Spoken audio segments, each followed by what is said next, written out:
ओम शांति, ओम शांति, ओम शांति। आज बाप दादा अपने बच्चों को कहना नहीं चाहते, कराना चाहते हैं। अब बहुत कह लिए, बहुत सुन लिए बाबा, अब कराना चाहते हैं। कहना नहीं चाहते, कराना चाहते हैं। बार बार एक ही शब्द, कहना नहीं चाहते, कराना चाहते। क्यों चाहते हैं? कि जान रहा है बाबा कि अब अगर हम चले गए तो फिर इनका भाग्य कोई नहीं बना सकता। इसीलिए वो अपने रहते हुए अपने बच्चों का भाग्य बना देना चाहता है। तो इसके लिए क्या क्या चाहिए? बच्चों को जो जो चाहिए उसको लेकर उसे सफल कराना चाहता है। तन से, मन से, धन से, समय, श्वास, संकल्प, सब कुछ उसका सफल कराना चाहता है। और इसी कारण से जब बच्चे नहीं करते हैं ना, तो माया कड़ा रूप में विघन डालती है। और फिर विघन डालती है तो फिर बोलते हैं बच्चे कि नहीं, हमको जो बोला जाएगा सो करेंगे।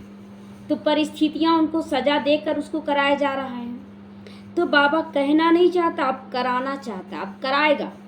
चाहे कान पकड़ के बहुत समझा लिया बाबा, चलो बच्चे अब घर चलो, चलो बच्चे घर चलो, मान नहीं रहे, यहाँ के अनुसार लगे हुए।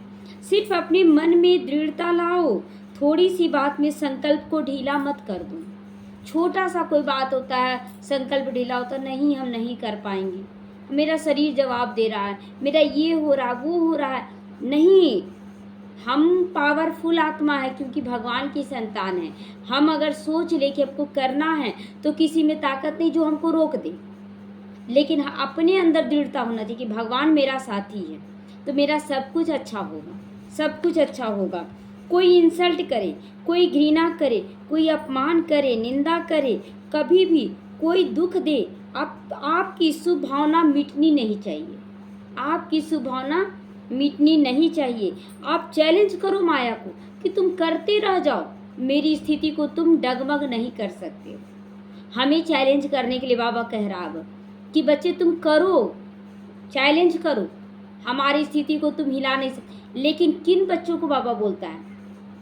जो बिल्कुल आज्ञाकारी हैं बाबा के, हर बात में हाजी करते हैं।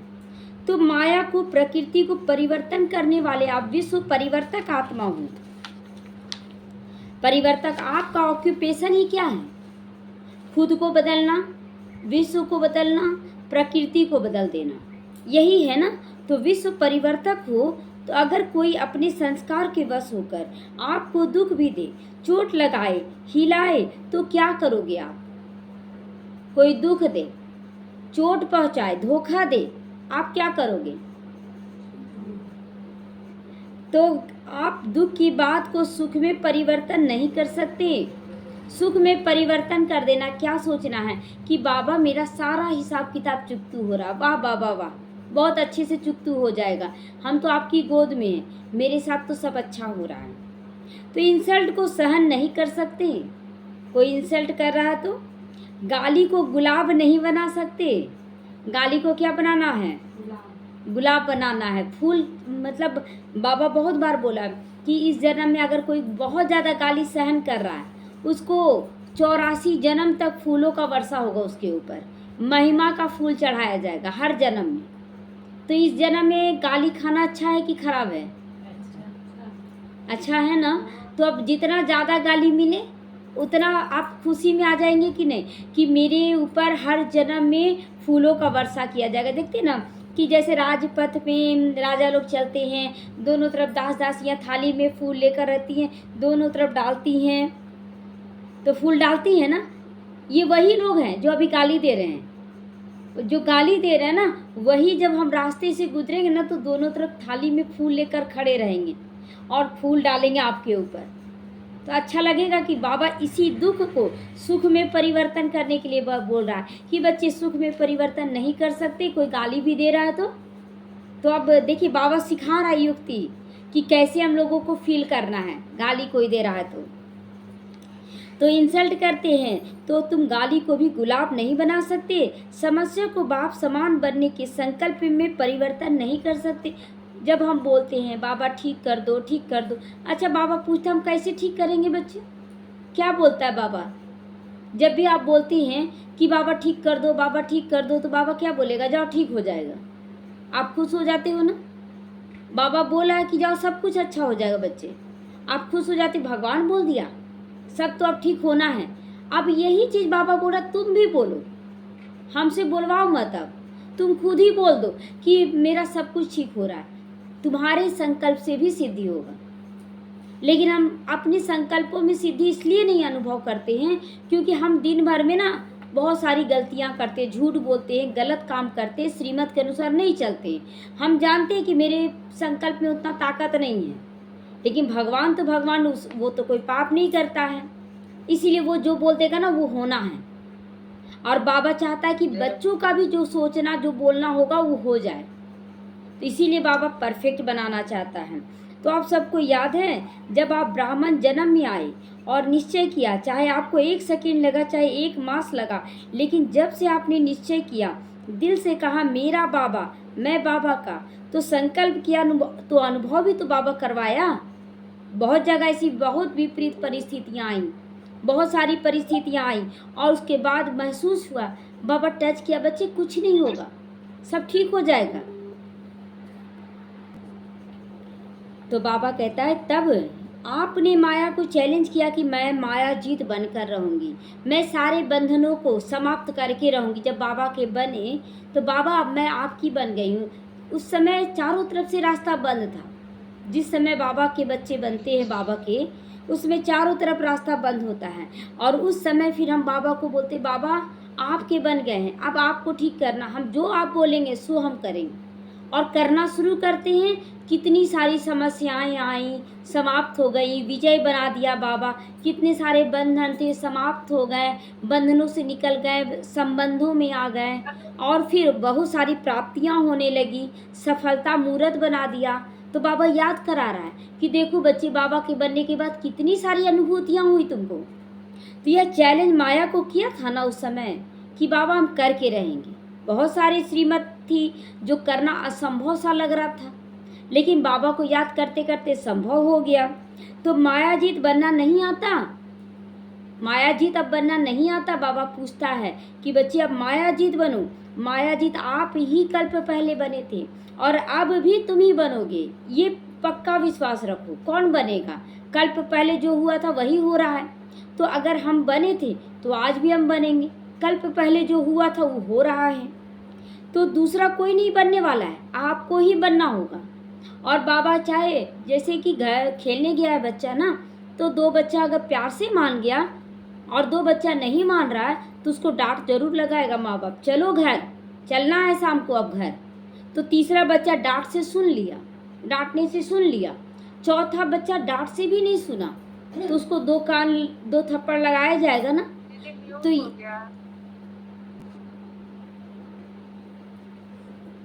तो बाबा कहता है जब माया को तुमने चैलेंज कर दिया है तो ये समस्याएं, ये बातें हलचल में तो आएंगी ना, अपने रॉयल रूप में तो आएंगी ना। लेकिन बाबा माया क्या बताता है कि बच्चे ये शरीर भी एक माया है, माया नहीं है।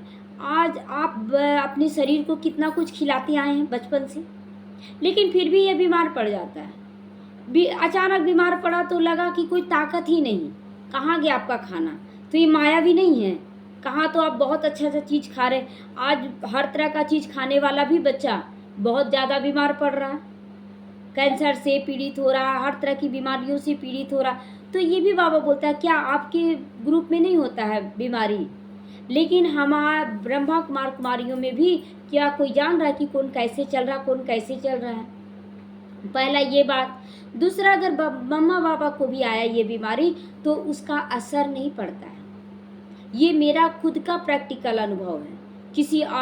हम मम्मा पापा को तो नहीं देखे, और ये बात अगर मेरे ऊपर अनुभव नहीं किया रहता, हम अपने ऊपर अनुभव नहीं किए रहते ना, तो शायद हमको भी लगता कि कैसे हो सकता है बीमारी शरीर में आएगा, दर्द शरीर को होगा, क्या हम उसको दर्द का अनुभव नहीं करेंगे?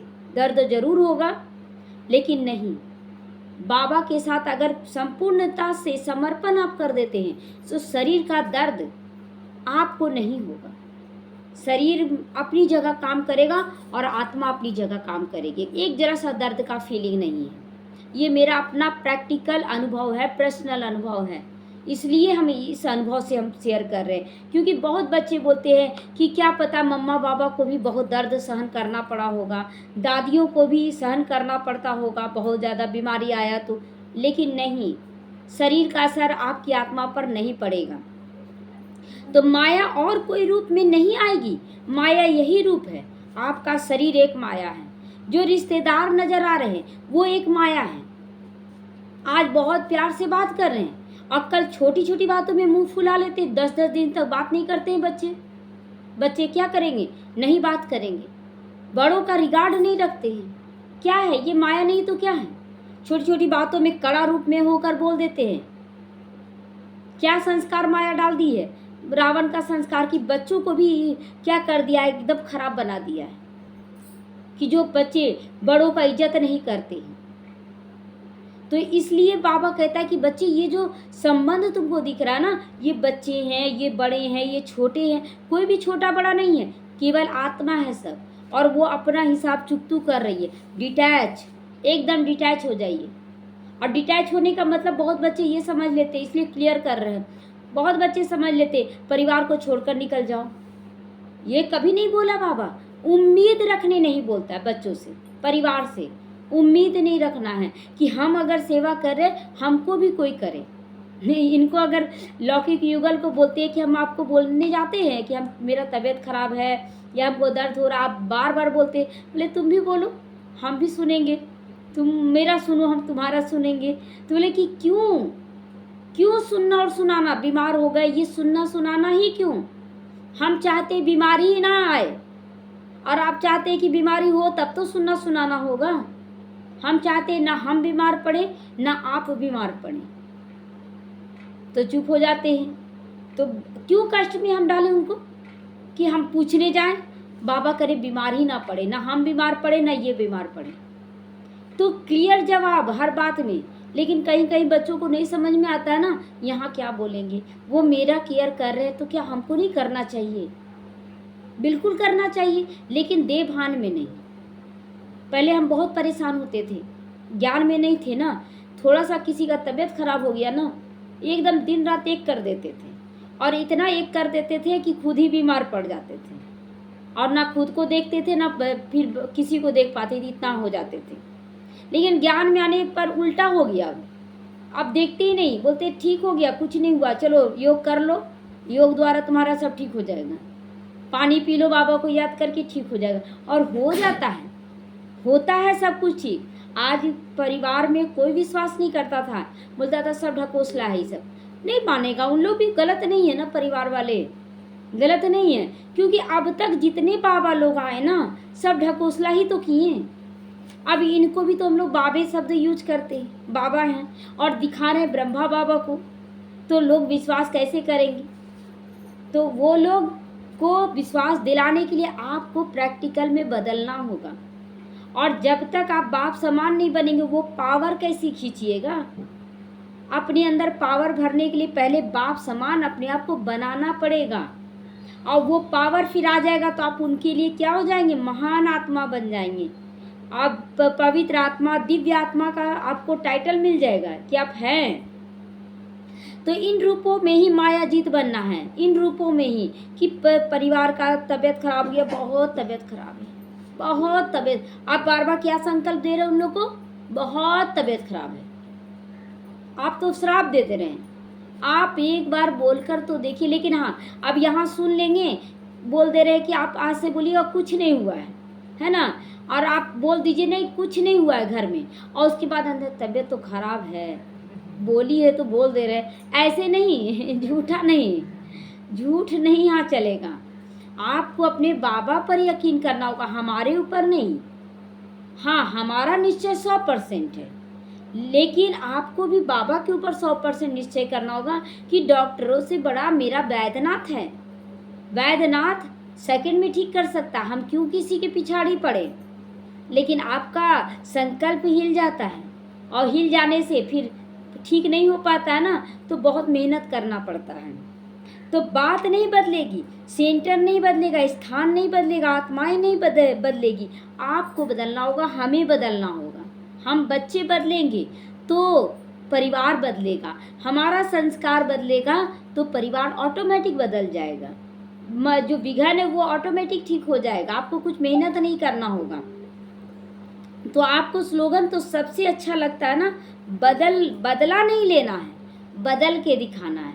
तो तब बदल के दिखाएंगे, हमारा प्रैक्टिकल स्वरूप उसको बदलेगा। जब हम बदलेंगे तो वो लोग बदलेंगे, परिवार बदलेगा। लेकिन हम क्या करते हैं, उंगली दूसरों के ऊपर रखते हैं।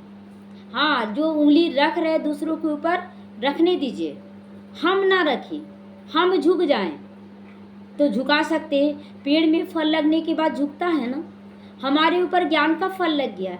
आज एक बहन बार बार लगातार 3 दिन से मेरे पास फ़ोन कर कर के बोल रही है, कुमारी है, विनाश कब होगा, विनाश कब होगा। बोले हम ये सब सोचते ही नहीं विनाश कब होगा, विनाश कब होगा। हमको विनाश अभी नहीं चाहिए, क्योंकि 4 युगों का भाग्य लिखना है और हम इतना आसानी से बोलते विनाश हो जाए, विनाश हो जाए। कितना बड़ा भाग्य। आज सुबह की मुरली में बाबा कितना बोला, ज्ञान रतन को जो धारण करेंगे वहाँ रतन से माला माल रहेंगे। द्वापर युग में भी, सत्युग त्रेता तो चलो देवी देवता हैं ही, वहाँ तो भरपूरता है ही। द्वापर में आपको धन मिलेगा, जितना आप यहाँ ज्ञान रतन को अपने अंदर धारण करेंगे। तो यहाँ ज्ञान रत्नों को धारण करेंगे तब तो सोना चांदी हीरा मोती वहाँ मिलेगा। अब यहाँ पर आपको ज्ञान समझ में ही नहीं आ रहा, तो द्वापर से भी आप क्या हो जाएंगे, दास दासी का रोल। बनने आए थे राजा महाराजा, अब बन के जा रहे दास दासी, सही तो नहीं है। तो हम राजा बने, स्वराज अधिकारी बने, तब जाके हम विश्व का ताज पहनेंगे, नहीं तो नहीं पहन पाएंगे। संगम युग का बहुत महत्व है। अचानक कोई आ रहा है, हमें ज्ञान दे रहा है और हम उस समय बोल देना, अरे हमको बहुत ज्ञान है, आपसे ज़्यादा हमको ज्ञान है। आप क्या किए, द्वापर में जो हीरा मोती मिलने वाला है ना, वो उसको आप पत्थर समझ के फेंक देंगे। रहेगा सच में हीरा मोती, आप पहचाने नहीं और आप फेंक देंगे, क्योंकि अभी जो आपको ज्ञान मिलने वाला था वो आप अनसुना कर दिए। नहीं, मेरे पास बहुत ज्ञान है, तो आपको यही चीज़, ये ज्ञान रतन ही वहाँ पर हीरा मोती बन जाएगा, सोना चांदी बन जाएगा। इसलिए अगर कोई छोटा भी ज्ञान दे तो हमें सहजता से स्वीकार करना, नहीं बहुत अच्छा है। हमें समझना है कि कोई हो सकता है कुछ बाबा सिखाना चाह रहा है। हमें ज्ञान सुनने में कंजूसी नहीं करना चाहिए, सुनने में कंजूसी नहीं करना चाहिए। जितना आप सुनेंगे कुछ ना कुछ आपको धारण जरूर होगा। तो बाबा कहता, माया कितना भी कड़ा रूप में आए घबराओ नहीं, माया का कुछ भी बाल विवाह का नहीं कर सकती। बस आपको हिलाएगी डुलाएगी, आपको परखेगी कि क्या ये मेरा पति बनने लायक है। मायापति बोलते हैं ना कि आपको मायापति बनना है, बाबा बोलता है। तो मायापति, तो माया ऐसे ही चुन लेगी आपको पति के रूप में। वो भी 1-2 जन्म के लिए माया को नहीं चुनना है। कोई भी लड़की को किसी लड़के से शादी ऐसे ही नहीं करवाया जाता है, बार बार एक दूसरे को मिलवाया जाता है, बात कराया जाता है, पूरा परिवार लड़का लड़की को देखता है, पसंद करता, तब जाके होता है ना। हाँ, तो यहाँ भी तो माया देखेगी ना, मेरा पति बनने जा रहा है। और हम भी माया को कितना पत्नी बना रहे हैं कि अपने से बड़ा बना ले रहे हैं। तो माया को पत्नी बनाइए, पति मत बना दीजिए। हम क्या करते हैं, माया को पति बना देते हैं, और जबकि माया हमें पति बनाना चाहती है। तू तो परखेगी ना, उसको जीवन गुजारना हमारे साथ। हाँ, 1-2 जन्म नहीं, 4 युगों तक माया को मेरी दासी बनकर रहना है। तो आज उस पर अधिकार करेंगे तब तो माया दासी बनेगी, प्रकृति दासी बनेगी। बहुत सूक्ष्म खेल चल रहा है, बच्चे नहीं जानते ये संगम युग का कितना महत्व है। इस संगम युग का एक एक सेकंड इतना कीमती है ना कि आपको लगेगा कि बहुत कम समय मिला, बाबा और मिल जाता। और बच्चे नहीं जानते हैं तो व्यर्थ में गंवा रहे हैं। संगम युग हीरे मोतियों से भरा हुआ युग है और हम लोग व्यर्थ में गंवा रहे हैं। लग रहा है कि कितना सफल कर ले बाबा, तन मन धन समय श्वास संकल्प, बाबा सब सफल कर ले, कुछ नहीं चाहिए इस जन्म में। अच्छा, बोल देंगे हमको कुछ नहीं चाहिए तो बाबा कुछ नहीं देगा। हाँ, जिस दिन आप बोल दीजिए हमको कुछ नहीं चाहिए तो हमको सब कुछ दे देता है बाबा। और लेकिन आप देखिए, आप बोल देंगे ना, बच्चे नहीं, आधा ज्ञान रहेगा ना, कुछ नहीं चाहिए बाबा, अंदर में सोच रहे सब कुछ मिल जाएगा। ये भी गलत। हाँ, ये इच्छा है। अब बाबा तो आपका सच्चाई जो वो एक लकड़हारा का कहानी है ना, कि एक लकड़हारा गया और उसका लोहे का कुदाल था जो नदी में गिर गया। परी निकली, सोने का कुदाल लेकर आई, बोले ये तुम्हारा लो। बोले नहीं, ये मेरा नहीं है। वो ईमानदार था, बोला नहीं। बोले अच्छा ठीक है। फिर से निकाली तो चांदी का निकला, तो बोला ये मेरा नहीं है कुदाल। तो फिर परी गई तो लोहे का निकाली, बोले हाँ हाँ यही मेरा है। सच्चाई था लकड़हारे में। अब परी क्या की ना, सोने का भी दे दी, चांदी का भी दे दी और लोहे का भी दे दी, लो ये तुम्हारा उपहार है, तुम सच्चाई बताए। अब दूसरा दिन बोला अरे सोना चांदी का तुमको मिल गया, हम भी जा रहे हो, सही करेंगे। दूसरा भी गया और अपना कुदाल फेंक दिया। परी निकली, सोना का निकाली, ये तुम्हारा है? हाँ हाँ मेरा है। तो बोला कि तुम्हारा नहीं है, उसको कुछ नहीं दी क्योंकि वो झूठ बोला। तो सब कुछ समर्पण का मतलब सब कुछ समर्पण करें, अपने लिए कुछ भी इच्छा ना रखें, कुछ भी नहीं चाहिए बाबा। आप जो दो उसमें हम संतुष्ट हैं, जो खिलाओ उसमें हम संतुष्ट हैं, जहाँ रखो जिस हाल में रखो उस हाल में हम रहेंगे। बहुत बच्चे मूंझ जाते, ऐसे रहना चाहिए क्या, ऐसे रहेंगे सेवा में, बहुत मूंझते हैं। लेकिन बहुत अच्छे ऐसे भी बच्चे हैं जो अच्छे अच्छे घरों से हैं, लेकिन उनको बाबा जैसे रखता है ना, हाजी करते हैं। वैसे बच्चों को बाबा प्यार करता है, हर हाल में समर्पण भाव रखते, तन का भी, मन का भी, धन का, जन, हर तरह से वो समर्पण करते हैं। तो वो बाबा सच्चाई देखता है आपके अंदर, सच्चाई और सफाई देखता है, तभी आपको देगा आप कितना समर्पण करते हैं। और करते चले जाना है। अभी देखिए बहुत ऐसे बच्चे हैं, 1 महीना समर्पण किए, 2 महीना, 3 महीना, 6 महीना, साल भर। अब साल भर के बाद मूंझने लगे, बाबा साल भर से हम समर्पण करें, कुछ तो नहीं मिल रहा है। ये भी नहीं, आपको समर्पण कर दिए, आपको कोई इच्छा नहीं रखनी है। इच्छा मात्रम अविद्या। इच्छा क्या होता है पता ही नहीं, स्थूल इच्छा से एकदम किनारा। हम तो हमेशा बोलते बाबा मेरी कोई इच्छा नहीं, केवल आपकी गोद में मैं बैठी रहूं। तो मन में संकल्प आता है आनंद के सागर की गोद में बैठ जाएंगे तो आनंद नहीं मिलेगा तो क्या मिलेगा, वो तो मिलना ही मिलना है। तो फिर इच्छा क्यों रखें, इच्छा क्यों रखें कि ये चाहिए वो चाहिए। हम तो उसकी गोद में बैठे हैं, बाबा तुम्हारी गोद में बैठे, बस हमको कुछ नहीं चाहिए। तो ये स्थिति अभी से बनानी है, तब कहेंगे कि आपके जीवन में भरपूरता वो लाएगा। आपको लाने की मेहनत नहीं करनी है, आपको केवल कर्म करना है। ओम शांति।